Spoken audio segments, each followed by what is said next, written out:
Salve, buongiorno.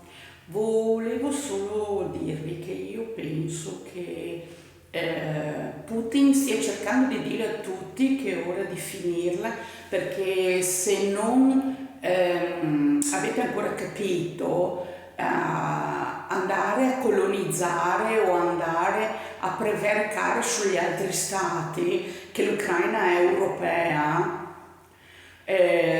vuol dire fare il conquistatore e voler conquistare a destra e a manca, come sta succedendo a Israele su Gaza, significa dare esempio di maltolto a tutti quanti. Allora, visto che lui può, vi mostro cos'è il potere. Quindi è una specie di esempio educativo che va interrotto, va cambiato e modificato con un esempio positivo, perché la negatività che stiamo dando adesso in questo momento a tutti quanti dà l'impossibilità di avere e di progredire con l'emancipazione. Quindi fermiamo il tutto e diamo a noi stessi la possibilità di essere liberali e liberi e liberalisti.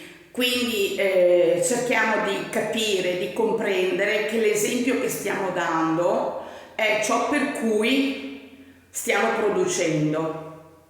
È ora di fermarsi.